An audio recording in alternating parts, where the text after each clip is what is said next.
Alright, YouTube, I got one here from blogspot.com titled Racist, a word invented by USSR's Leon Trotsky, I should say. Written by a person called Dustin Stanley. Reading, the word racist has for a long time been the single most effective fear word in the leftist and neoconservative arsenal. For decades, they have successfully used it in the political arena to slander traditionalists, shut down debate, and leave opponents running for cover. In the social arena, they have caused even more damage by using it to brainwash impressionable children and young college students, and to teach people to hate their nation, their cultural traditions, and worst of all, themselves. What surprisingly remains almost totally undiscussed, even on the hardcore traditionalist right, is the word's origin. Did it come from a liberal sociologist? Did it come from a 60s Marxist college professor? Perhaps a politician in the Democratic Party? No. It turns out that the word was invented by none other than one of the principal architects of the 74-year Soviet nightmare, the founder and first leader of the infamous Red Army, Leon Trotsky. Take a look at this document, if you would, and it's got 6 paragraphs here in Cyrillic. This is Leon Trotsky's 1930 work, The History of the Russian Revolution, from which, shown above, is a passage. The last word in the passage it says something in Cyrillic whose Latin transliteration is rasistov, i.e. racist. This work here is the first time in history one will ever find that word. My more doubtful readers may check the internet, the microfilm at the local library, as well as the numerous books arrayed along the shelves there, but they shall never find an earlier usage of the word racist than Trotsky's coinage of the word here. So the next logical question is, what was Leon Trotsky's purpose in inventing this word? To find out, let us look at the full English translation of the paragraph we looked at before. And I quote, Slavophilism, the messianism of backwardness, has based its philosophy upon the assumption that the Russian people and their church are democratic through and through, whereas official Russia is a German bureaucracy imposed upon them by Peter the Great.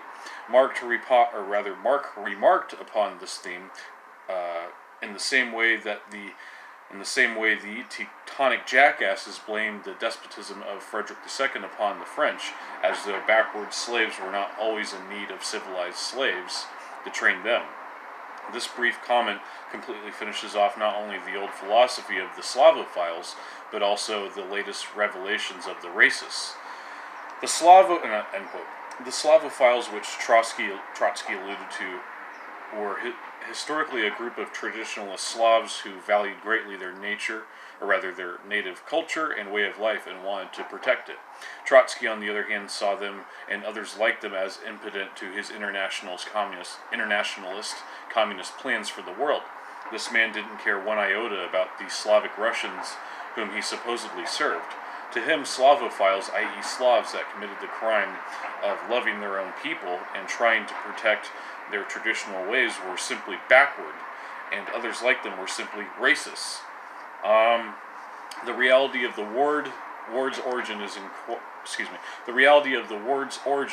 indeed quite a far cry from the left liberal version of the story.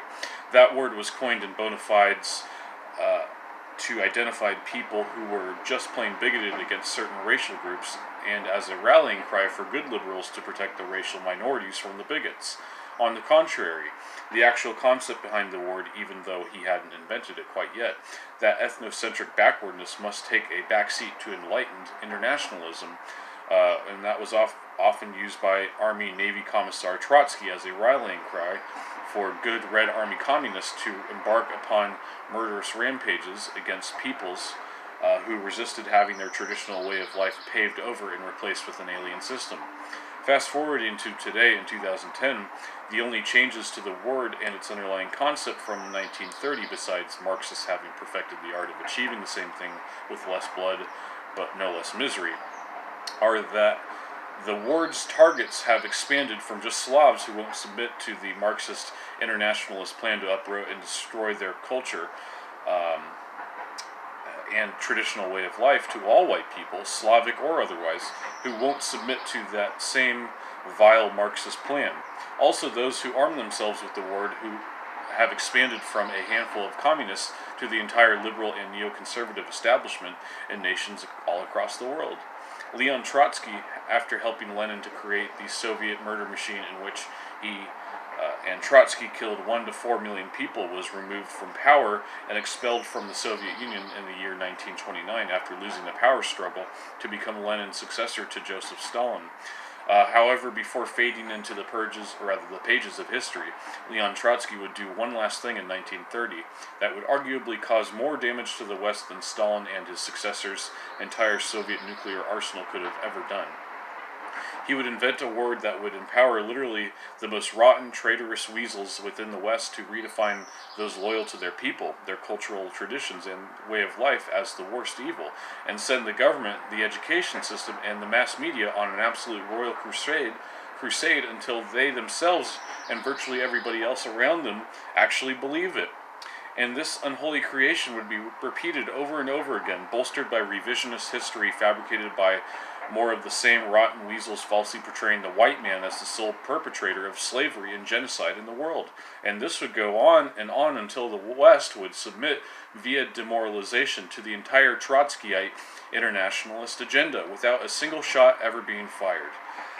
We can see the final stages of this playing out right now, with racial double standards having been here in America at the expense of American whites, of course, with the creation of quote-unquote racism and quote-unquote hate speech offenses in Europe, only targeting the indigenous population, of course, with the Canadian and Australian governments having implemented multiculturalism as official state policy at the state of the pre-existing Canadian, actually at the expense of the pre-existing state of, let me read that again, at the expense of the pre-existing Canadian and Australian cultures, and most of all with the huge wave of third world immigration into the West, supported by all Western governments, otherwise it wouldn't be happening, which is radically changing the makeup and culture of these countries, and is threatening their original populations with becoming a minority in their own countries just within a few decades. Due especially to Trotsky's hand in the murder of millions of people under the Lenin regime, as well as the ongoing global recession causing many fence-sitters to take a side in these affairs, rightists have a real opportunity to shut the lid on this word once and for all, simply by telling them about who invented the word, what its purpose was and is. It is an opportunity that we cannot afford to miss. One can hardly imagine a true Euro-nationalist movement where most of the people in it believe they are racists for daring to embark on such a project, as today's reigning system would have us believe. Alright guys, that was the article. Thank you so much for watching. God bless, and I'll see you soon with my analysis. Goodbye.